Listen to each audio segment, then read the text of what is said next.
ओम नमः शिवाय, जय श्री राम, हर हर महादेव। क्या किसी के शरीर में हनुमान जी की सवारी आती है? या माँ काली की सवारी आती है? बाबा गोरक्षनाथ जी महाराज की सवारी आती है? या माता वैष्णो या माँ ज्वाला की सवारी आती है? या किसी भी अन्य देवता भैरवनाथ की सवारी आती है?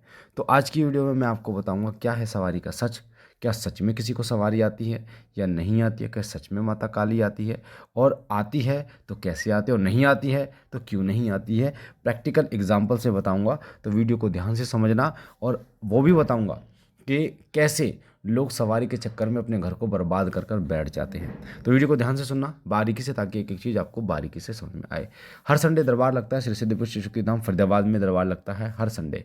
तो आप दरबार आ सकते हैं अगर आपको कोई परेशानी है। दरबार का नंबर है 8130404375, 8130404375। जहाँ तक सवारी की बात है, आप देखते हैं कि कई लोग में माँ काली आती है, जीभ निकालती है, बोलते हैं माता काली आ गई। हनुमान जी मतलब मुंह फुल जाता है और बोलते हैं कि हनुमान जी आ गए। ठीक है, इस प्रकार की जो सवारियाँ आती हैं, और वो दावा भी करते हैं कि उन्हें सवारियाँ आती हैं। क्या ये सच है कि उन्हें सवारी आती है उनकी? क्या हनुमान जी की सवारी आती है, संभव है? या माँ काली की सवारी आती है? तो सबसे पहले इसमें दो तथ्य हैं और उनको बहुत ही बारीकी से समझाऊंगा। पहला तथ्य जो मेहंदीपुर बालाजी से जुड़ा हुआ है, जो प्रैक्टिकल एग्जाम्पल बताऊंगा। और दूसरा तथ्य जो है वो जुड़ा हुआ है उस प्रब्रह्म परमात्मा से, यानी कि उस पवित्र और सर्वस्व शक्ति से, जिसे हम कहते हैं कि माता काली आ गई। तो माता काली का आना, यानी कि माँ काली का आना, यानी कि पूर्ण रूप से माता काली का आना, और माँ के किसी अंश का आना, दोनों में फ़र्क होता है। कई बार क्या होता है, आपके घर में, आपके शरीर पर माँ की पूजा करते हो, माता काली की, दिल्ली वाली माँ काली की पूजा करते हो, कोई भगवती की पूजा करते हो, करते करते माँ की तरंग आ गई, जीव निकाल लिया आपने, माँ की सवारी आ रही है, आपका शरीर झूम रहा है।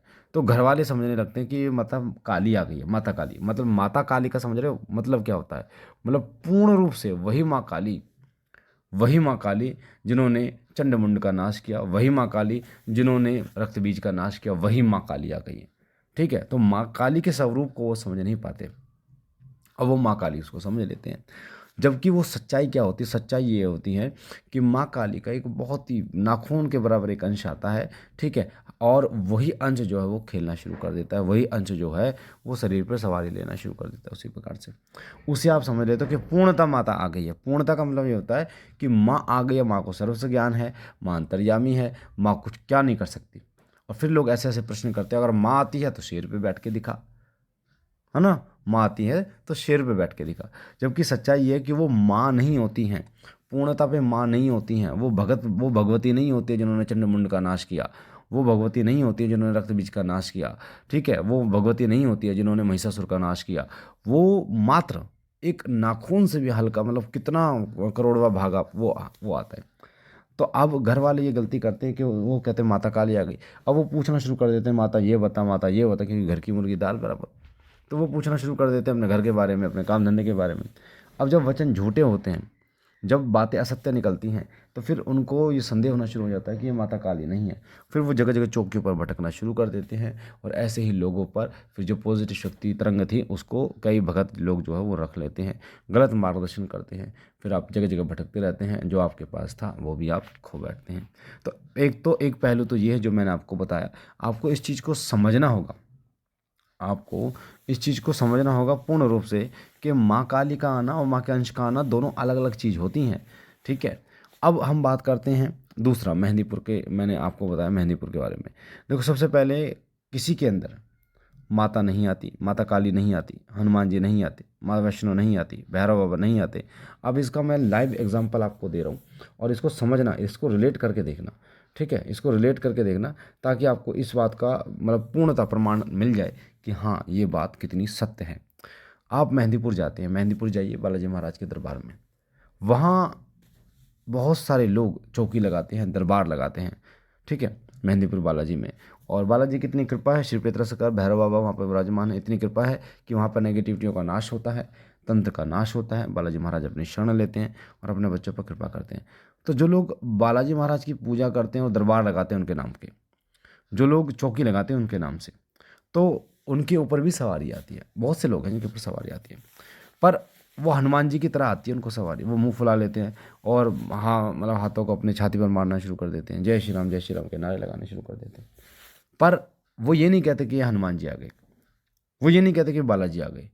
आप मेहंदीपुर आप जाओगे तो वहाँ एक शब्द बहुत प्रचलित है, वह है दूत।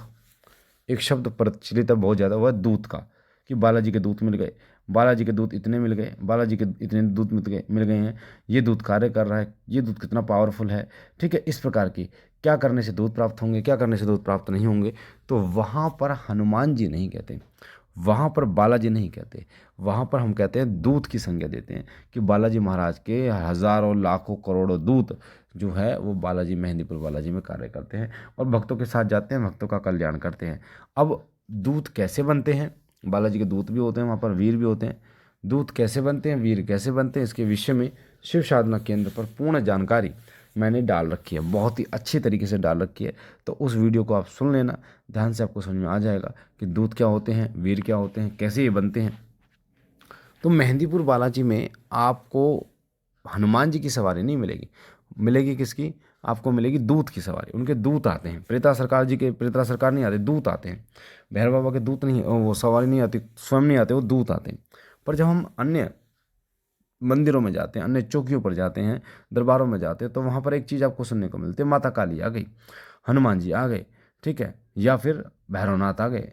तो सबसे पहले इस चीज़ का ध्यान रखें, किसी के ऊपर भी माँ भगवती नहीं आती है, किसी के ऊपर भी हनुमान जी नहीं आते। उनके सेवक, उनके जो सेविकाएं होती हैं, बहुत ही देखो अलग अलग कैटेगरी होती है, सेवक की भी अलग कैटेगरी होती है, वीर की अलग होती है, दूत की अलग कैटेगरी होती है। जो सेवक होते हैं, है ना, वो सबसे निचली कैटेगरी होती है सेवक की।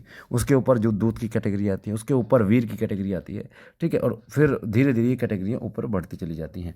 जैसे जैसे वो उस देवता का ध्यान करते हैं, उस देवता की पूजा करते हैं, आराधना करते हैं, जब तब करते हैं वो शक्ति, वैसे वैसे उसका ओहदा भी बढ़ता जाता है, उपाधि भी बढ़ती जाती है। ऐसे ही मेहंदीपुर में होता है। तो मेहंदीपुर में जो नेगेटिविटियाँ होती हैं उनको सुधारा जाता है और राम नाम जपने के लिए दिया जाता है। जब वो पवित्र हो जाते हैं, उनके अंदर की इंटेंशन खत्म हो जाती है दूसरों को दुख देने की, तो फिर वो दूत रूप में, मतलब बाबा के दूत रूप में, सेवक के रूप में कार्य करते हैं। तो दूत, कई लोग ये कहते हैं ना योगिनी आती, योगी, बेटा योगिनियाँ भी माँ काली के साथ में योगिनियों ने एक बहुत बड़ा रोल था युद्ध में। तो माँ की जो योगिनियाँ वो अपने आप में बहुत तेजस्वी होती हैं। तो माँ की सेविकाएं जो होती हैं बेटा, वो वही खेल रचाती हैं, वही चौकियों पर काम बनाती हैं। तो जिसको भी आती हैं वो सेविकाएं आती हैं, जिसको भी आती हैं वो उन भगवती की जो हैं, जो सेवा करने वाली होती हैं, या फिर उस देवता की सेवक आते हैं सवारी में। क्योंकि वो जिसकी पूजा करते हैं उसी प्रकार के गुण उनके होने शुरू हो जाते हैं। इसलिए वो जैसे माँ काली और जीव निकाल के आती है, हनुमान जी के जो दूत होते हैं वो जय श्री राम का नारा लगाते हैं, क्योंकि हनुमान जी के शरण में रहते हैं, उन्हीं के जो है वो गुण धारण करना शुरू कर देते हैं हनुमान जी के। तो आप इस चीज़ का विशेष रूप से ध्यान रखिए। तो मुझे आशा है कि ये जो जानकारी है ये आपको पसंद आई होगी। पहली बार चैनल पे हैं तो चैनल को लाइक कीजिए, शेयर कीजिए, सब्सक्राइब कीजिए। बाबा भोलेनाथ से मैं विनती करता हूँ कि बाबा भोलेनाथ सदा आप पर कृपा करे, आपके घर परिवार पर कृपा करे, और सदा प्रभु आपके घर परिवार में सुख समृद्धि बनाए रखें। हम मिलते हैं एक नई जानकारी के साथ, तब तक के लिए ओम नमः शिवाय, जय श्री राम, हर हर महादेव।